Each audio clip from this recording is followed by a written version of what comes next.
fin du XIXe siècle, tout comme le romantisme, la littérature gothique s'estompe en Angleterre. Le bric-à-brac des fantômes ne suffit plus à créer le fantastique démoniaque des surréalistes.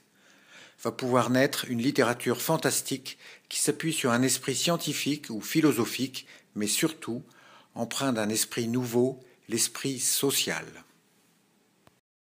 Oscar Wilde, génie fascinant et irritant, est né en Irlande mais a passé l'essentiel de sa vie littéraire en Angleterre.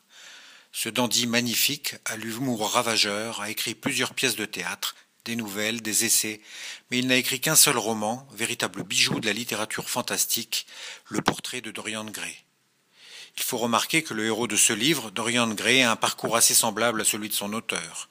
Jeune esthète, adulé pour son esprit et sa beauté, en quête de tous les plaisirs et de toutes les formes de beauté.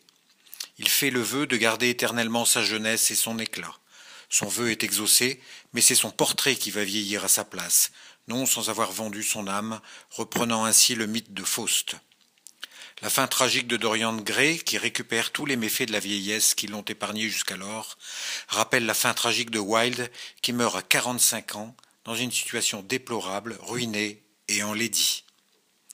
Ce roman est une féroce satire politique du puritanisme de la société victorienne, qui est, selon Wilde, le plus sûr chemin qui mène au crime. Herbert George Wells est à la fois scientifique, humaniste et socialiste. Il a écrit en 4 ans 4 romans qui sont les piliers de la littérature fantastique. La machine à explorer le temps en 1895, L'île du docteur Moreau en 1896, L'homme invisible en 1897 et son roman le plus célèbre, La guerre des mondes en 1898.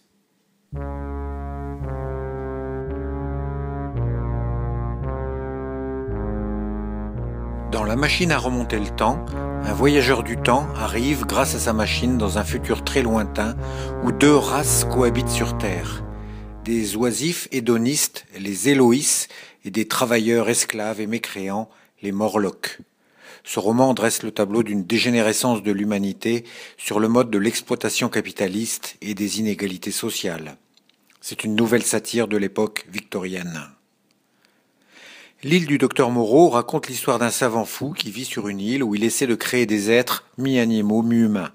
C'est une pure œuvre fantastique avec une ambiance presque gothique. Dans L'homme invisible, toujours un savant qui parvient à se rendre invisible et profite de la science pour effectuer des menus larcins au début et devenir par la suite un criminel. C'est une nouvelle mise en garde des méfaits de la science quand elle est mise entre les mains de personnages peu fiables. Le mythe du savant fou, cher à Wells, a été souvent repris par la suite. Enfin, La guerre des mondes est le chef-d'œuvre le plus connu de H.G. Wells.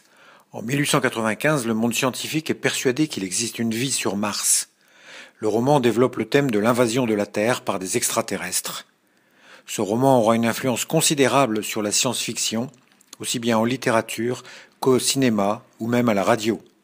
Par exemple, lors du fameux feuilleton radiophonique qui, en 1938, sema la panique en Angleterre et rendit célèbre le jeune acteur Orson Welles. Henry James est considéré comme l'un des plus grands romanciers de tous les temps. Il est né en Amérique, mais sa vie et son œuvre littéraire le rapprochent de la littérature anglaise.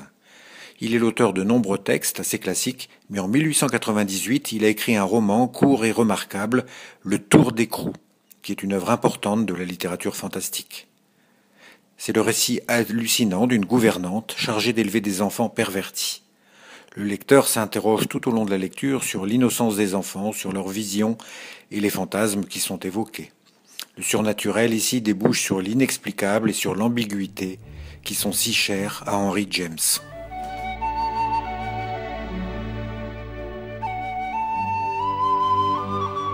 Dans les années 30, un professeur de vieil anglais, John Rowan Reuel Tolkien, invente pour distraire ses petits-enfants un monde poétique où de gentils petits personnages aux pieds velus passent leur temps à faire des rondes fumées et habitent de confortables trous aménagés dans la colline.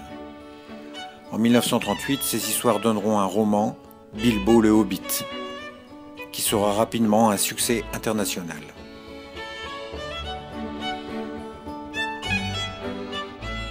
10 ans plus tard, Tolkien reprendra les aventures de la contrée de la Terre du Milieu avec Le Seigneur des Anneaux. Et ces héros, humbles mais courageux, vont pouvoir sauver le monde des forces des ténèbres. Terminé après la guerre, ce roman sera publié en 1955 sous forme de 3 tomes et aura un succès immédiat. Tolkien y a construit un monde féerique très complet, il a inventé une langue, une géographie et même une écriture. C'est l'un des livres les plus lus au monde. Après sa mort, son fils publiera le Silmarillion, l'œuvre qui regroupe de façon cohérente l'ensemble du projet littéraire de son père.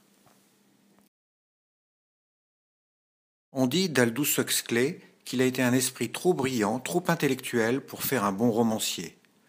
Petit-fils d'un biologiste célèbre, il a été presque aveugle à l'âge de 16 ans et a dû abandonner ses études scientifiques pour se lancer dans la littérature, marquée par le scepticisme et la désillusion. Il a écrit Le meilleur des mondes en 1932. Dans cette contre-utopie, la civilisation de la machine reçoit sa puissance des progrès de la biologie.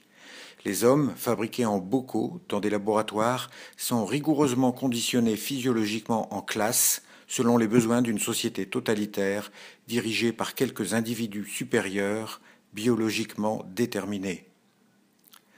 Des hommes physiquement semblables et qui pensent de la même manière, n'est-ce pas là le rêve de tout pouvoir politique soucieux de stabilité sociale ?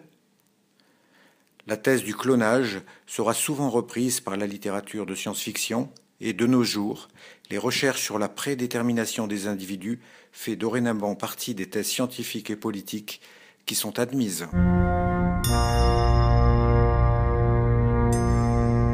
George Orwell était un visionnaire. En 1949, il a inventé un monde terrifiant dans un roman, 1984. Il y décrit une société totalitaire où la liberté d'expression n'existe plus et où tout le monde est traqué par une police de la pensée. Des télécrans au travail et des systèmes de vidéosurveillance dans la rue scrutent les mouvements de chaque citoyen. Des affiches sont placardées partout, indiquant que Big Brother nous regarde.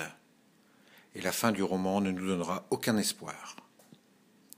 Ce qui, en 1949, était une mise en garde contre les totalitarismes, est quasiment devenu une métaphore de notre société moderne. Certains des éléments de cette vision extraordinaire et pessimiste de l'époque sont devenus, 60 ans après, si présents dans notre société qu'ils font partie de notre langage courant.